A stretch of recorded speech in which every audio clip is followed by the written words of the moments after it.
और लॉली जमाना बड़ी खबर आपके सामने एक और बड़ी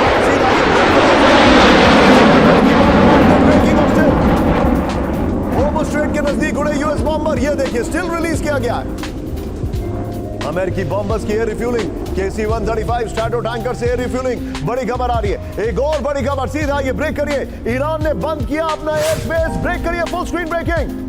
ईरान के आसमान में एक भी प्लेन नहीं। बड़ी खबर स्टिल दिखाइए, ईरान में सभी उड़ानों की एंट्री पर रोक। स्टिल दिखाइए बगल में, ये देखिए मार्च की तरह ईरान ने बंद किया एयर स्पेस। पेंटागन के कर्नल लिखा है, ये देखिए जरा। इस सब के बीच में एक बड़ी खबर, ईरान पर परमाणु हमलों की धमकी। ब्रेक करिए जरा। समझौता नहीं किया तो इतिहास का सबसे भीषण हमला होगा। व्हाइट हाउस में deputy policy chief Stephen Miller की धमकी है। अमेरिका के होमलैंड सिक्योरिटी एडवाइजर है स्टीफन मिलर। यह बड़ी खबर है। नितिन इस खबर को संभाल के रखिएगा। ईरान पर बहुत बड़ा हमले की तैयारी। दिखाइए जरा शॉट के साथ। यूएसएस मैकिन्सन की जल्द होती है, हो सकती है तैनाती।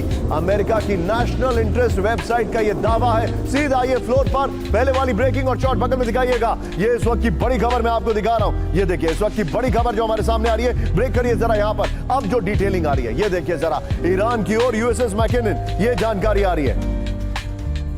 फिर जो इंफॉर्मेशन हमारे पास आ रही है उसको जरा ध्यान से देखिए। यहां पर F-35B लाइटनिंग और MB-22 एस्प्रे एयरक्राफ्ट से लैस है। यह बड़ी खबर है। इसके आगे की डिटेलिंग मैं आपको दिखा रहा हूं, लेकिन मेरे जितने भी दर्शक हैं इस शॉट की जगह सीधे चलिए सिन्हा सर के पास। Sinha sir, very quick take, बल्कि you can take your time sir.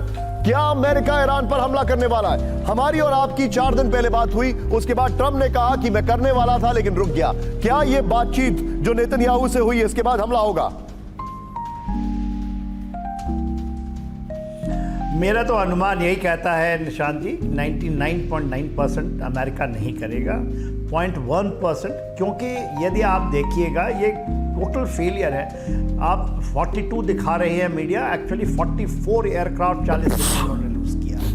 वो कोई कहता है आकलन कहते हैं कि नहीं उनके पास इतने एयरक्राफ्ट है, वो उनकी पूरी साख दाव पे लगी। उन्होंने जब वहाँ पर नेवल ब्लॉकेट लगाया वो कर नहीं पाए। उन्होंने ट्राई तो किया था, वहाँ से छोड़कर निकलना पड़ा। मेडिटेरियन के अंदर में उन्होंने हाइफा के पास में अपने जेराल्ड फोर्ट रखा था, वो वहाँ से निकाल लिए, जो कि उस समय इजराइल को पूरा का पूरा। देखिए जो तीखी बहस हुई है, अब जो इजराइल है वो टोटल वॉर चाहता है ईरान से। उनकी तरफ से प्रेशर है कि यह स्ट्रैटेजिक मूवमेंट आएगा नहीं। उन्होंने चाइना से जाने के बाद एक भी उनके समझौते नहीं हुए। 40 समझौते उन्होंने रशिया के साथ कर दिए।